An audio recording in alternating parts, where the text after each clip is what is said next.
হলি recipe.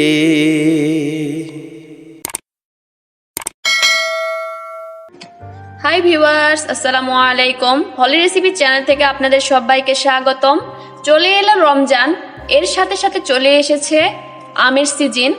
তো কাঁচা আম চলে এসেছে।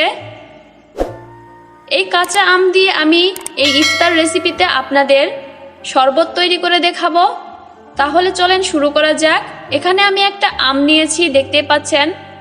আমের বুটাটা আমি ভেঙে নিচ্ছি, আর আমটাকে আমি ভালোভাবে কেটে খোসা ছাড়িয়ে ভালো করে ধুয়ে নেব।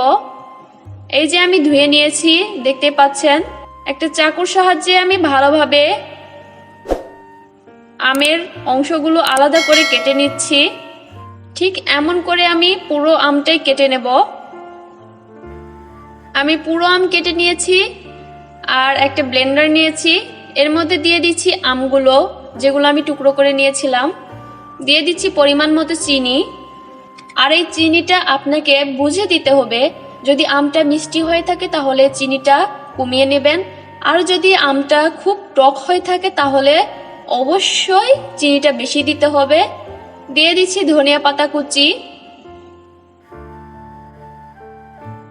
দিয়ে দিচ্ছি পুদিনা পাতা, দিয়ে দিচ্ছি পরিমাণ মতো লবণ, দিয়ে দিচ্ছি পানি। এখন আমি ব্লেন্ড করে নিয়ে আপনাদের সামনে হাজির হয়েছি। দেখতে পাচ্ছেন আমি ব্লেন্ড করে নিয়েছি।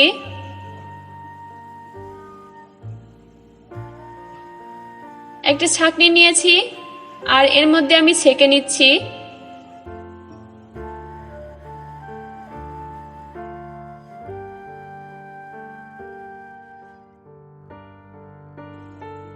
এই যে আমি দেখতে পাচ্ছেন সব রসগুলো বের করে নিয়েছি, আর এর সাথে দিয়ে দিচ্ছি লেবু। লেবুটাকে আমি 3 ভাগের 1 ভাগ দিয়ে দিচ্ছি। এখন আমি একটা চামচ দিয়ে ভালোভাবে মিশিয়ে নিচ্ছি। 2টা আমি গ্লাস নিয়েছি, আর গ্লাসের মধ্যে আমি সমান পরিমাণ মতো ঢেলে দিচ্ছি। আর এর সাথে দিয়ে দিচ্ছি ঠান্ডা পানি।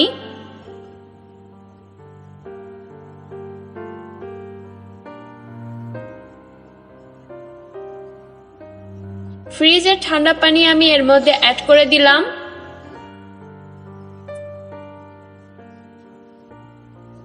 বাস, আমার তৈরি হয়ে গেল আমের শরবত। এই রমজান মাসে শরীর ঠান্ডা করতে এই আমের শরবতটা খুবই উপকারী একটা শরবত। যদি আপনাদের পছন্দ হয় তাহলে অবশ্যই আমার চ্যানেলটিকে সাবস্ক্রাইব করতে ভুলবেন না। আমার পাশে থাকবেন। আল্লাহ হাফেজ।